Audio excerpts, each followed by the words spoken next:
Bangladeshi fans जब बांग्ला भाषा में भारत को गाली दे रहे हैं, हमारी हार पर खुश हो रहे हैं। इंडियार पराजय যতটা না অস্ট্রেলিয়া জিতাই খুশি হয়েছে তার চেয়ে বেশি খুশি হয়েছে इंडिया पराजित হওয়ার কারণে।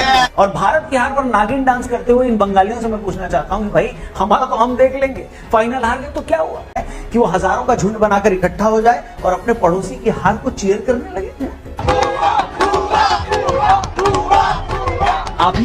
सामने क्रम नरेंद्र मोदी का गोदी मीडिया देखिए जो कि उसके पेरोल पर काम करता है, तो आपको ऐसा लगेगा कि पाकिस्तान बिल्कुल आइसोलेट हो चुका है और भारत के तो अपने हमसाया ममालिक से इतने दरीना ताल्लुकात हैं कि जैसे भारत को वो अपना दूसरा घर मानते हैं। अब आप जरा सोचिए कि भारत के नेबरिंग कंट्री कौन कौन से हैं और फिर उनके भारत के साथ हालात कैसे हैं, तो आपको बिल्कुल अंदाजा हो जाएगा। और इस वीडियो में एक छोटी सी एग्जाम्पल भारत के साथ जुड़े हुए मुल्क बांग्लादेश की भी आपको देंगे कि जब भारत ऑस्ट्रेलिया से फाइनल हारता है तो फिर उस वक्त बांग्लादेश के अंदर के क्या हालात थे और उस पर भारतीय मीडिया कैसे अब रोता दिखाई दे रहा है। भारत के नेबरिंग कंट्रीज में बांग्लादेश, भूटान, चाइना, मालदीव, श्रीलंका, नेपाल और पाकिस्तान है और इनमें से कोई एक भी मुल्क ऐसा नहीं जिसके साथ भारत के हालात बेहतर हों। बांग्लादेश की बड़ी बड़ी बातें की जाती थी कि बांग्लादेश के साथ तो हमारे बड़े जबरदस्त हालात हैं, हमने बांग्लादेश को आजादी दिलवाई है, बड़े अरबों डॉलर्स की हमने वहां पर इन्वेस्टमेंट भी कर रखी है। लेकिन आज की ये वीडियो उन हालात पर से भी पर्दा उठा देगी कि कितनी नफरत की जाती है इंडिया के साथ बांग्लादेश में। आप पाकिस्तान और चाइना को तो भूल ही जाएंगे। जिस वक्त ऑस्ट्रेलिया फाइनल जीतता है उस वक्त पूरे बांग्लादेश में ना सिर्फ आतिशबाजी का मुजाहरा हुआ, लोग सड़कों पर निकले, उन्होंने ढोल की ताप पर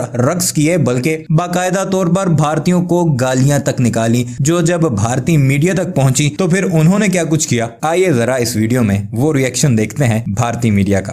किसी को खुश हो जाए तो भी कोई बड़ी बात नहीं, लेकिन जब किसी की हार में आपकी खुशी वाली जो नफरत है वो झलके, आपकी उस खुशी में एक धार्मिक टोन नजर आए, आपकी जहरीली मानसिकता दिखाई दे, तो आपको हैरानी होती है।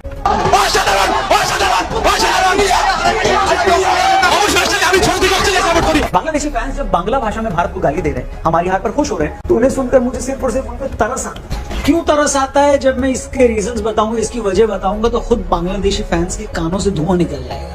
मैं ये कह रहा था कि जब बांग्लादेशी फैंस को भारत को मैं गाली देते देखता हूं तो मुझे उन पर सिर्फ और सिर्फ तरस आता है। ऐसी बात तो वही आदमी कर सकता है जिसे पता नहीं है कि वो आया कहां से है, उसकी आइडेंटिटी क्या है। पहली बात तो चपड़गंजू में एक बात सुनो क्लियर, जिस बांग्ला भाषा में तुम भारत को गाली दे रहे हो, जिस भाषा में तुम भारत को दुश्मन मुल्क बता रहे हो, वो भाषा खुद भारत में पैदा हुई। जिस बांग्लादेश मुल्क में आज तुम चैन की जिंदगी जी रहे हो, अगर भारत नहीं होता तो वो देश ही नहीं बनता। अगर भारतीय फौज दखल न देती तो तुम वेस्ट पाकिस्तान की एक कॉलोनी बनकर रह जाते। जिस भारत को तुम गाली दे रहे हो, गरिया रहे हो, उसी भारत में 2 से 6 करोड़ बंगाली मुस्लिम वैध या अवैध तरीके से। जिस भारत से तुम इतनी नफरत करते हो, वही भारत तुम्हारे करोड़ों लोगों का घर बना हुआ है। जिस भारत की हार पर तुम इतना नाच रहे हो, विदेशों में इसी भारत के नाम पर तुम अपने होटल, रेस्टोरेंट या डिपार्टमेंटल स्टोर का नाम रखते हो, क्योंकि तुम्हें भी पता है कि विदेशों में भारतीय पहचान की क्या इज्जत है। और तो और अपने जिस राष्ट्रगान अमार सोनार बांग्ला पर तुम्हें इतना नाज है, वो भी एक भारतीय रविंद्रनाथ टैगोर जी ने 1905 में लिखा।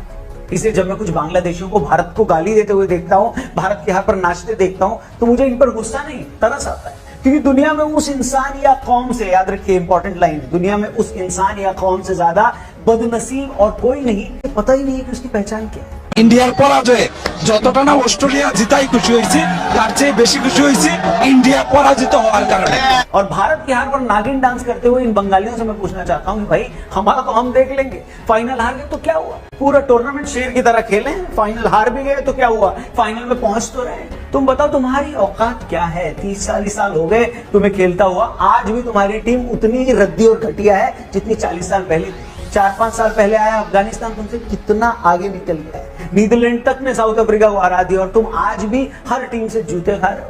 2015 को छोड़कर आज तक तुम कभी क्वार्टर फाइनल में नहीं पहुंचे। पिछले 2 वर्ल्ड कप में 10 टीमों में से भी तुम 8वें नंबर पर आ रहे हो। ऐसा नहीं है कि तुम कोई 10-20 खेल खेलते हो, ले देकर एक क्रिकेट ही खेलते हो, और वो भी इतने सालों में खेलना नहीं सीख पाए।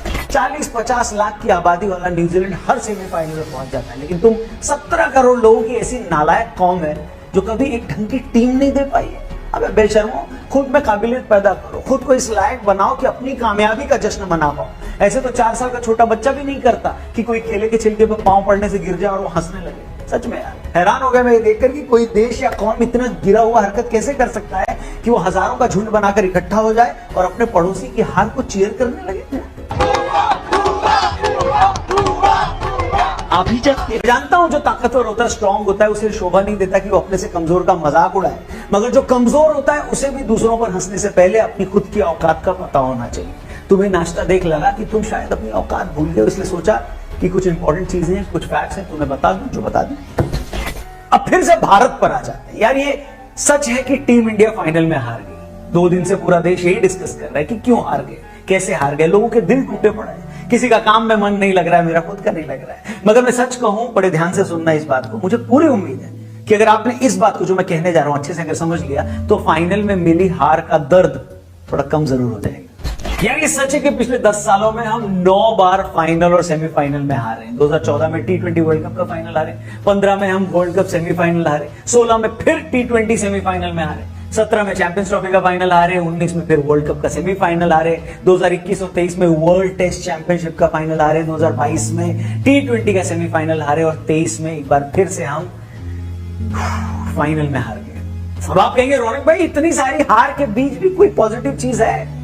तो भैया पॉजिटिव चीज है, आराम से सुनिएगा।